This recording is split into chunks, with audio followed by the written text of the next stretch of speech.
Ang araw na ito nga guys ay kasama ko Sir Olik from Angon Rizal to Pasig. Yan, dinanan ko Sir Olik dito sa Pasig. Dahil meron kaming naka-schedule ngayon at magkikita kami ni Puging Panrab at ni Foods Vlogger Editor. Matagal na nga naming plano ito, kaya sa araw na to ay kukulayan nga namin. Kaya excited na rin kami. Kahit marami ang wala sa grupo namin ay kami na lang muna. Marami pa namang time para mag-set ulit ng schedule para sa pangkalahatan at marami na ang makakapunta. Foods Vlogger Editor ay galing ng ibang bansa. Diretso siya dito sa Marikina, kaya magkikita kami. So ayun nga, abang nasa biyahe kami ay medyo natagalan kami kasi nga sobrang traffic at syempre napakainit, kaya medyo natagalan kami dito. At habang sila Panrab at Foods Vlogger 82 ay nag-aantay na sa amin doon, kaya medyo binilisan namin. Kaya sa pagkakataong ito ay medyo malata kami at napansin ko nga Sir Olik na medyo binilisan niya na at gusto na yata akong iwanan. At ngayon nga sa wakas parating na kami, kaya sinundan ko na si Sir Olik dito ripon patungong parking area para i-parking na ang aming mga motor. At syempre, hindi pwedeng mag-parking nang walang parking fee, kaya mabuti na lang nauna na Sir Olik at dumiretso na ka-share para magbayad na. Kaya Sir Olik, salamat. At pagkatapos nga namin mag-parking, pumasok na kami sa loob at dumiretso na kami sa kanila.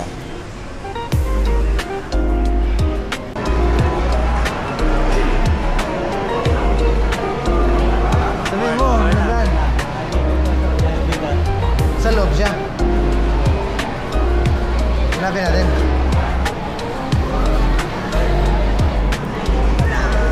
Ayun na. Hello.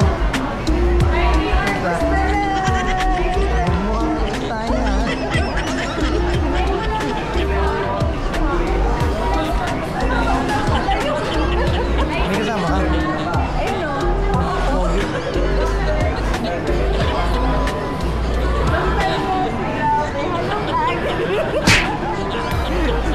Namit ko rin kayo finally.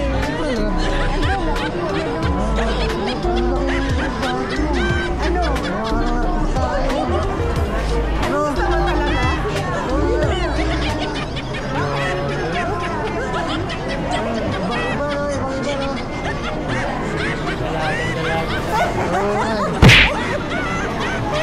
Hindi niya. Kaysa noon, charot.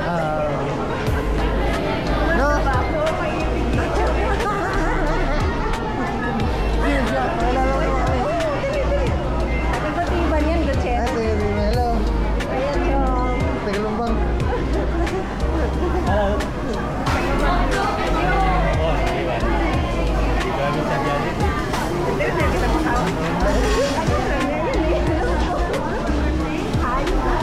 Finally, nakita na. Parang Thailand lang. Ano sa inyo? At ngayon nga guys ay first time ko makita si Panrab TV, kaya pinuntahan ko na siya. Ito na siya. Uy, ako!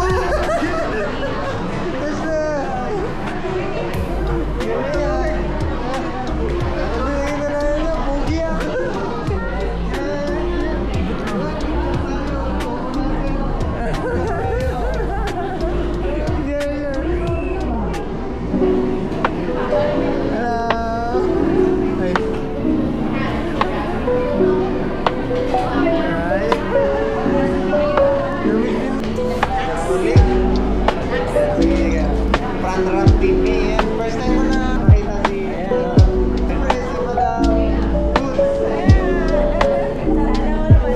si Kabayan.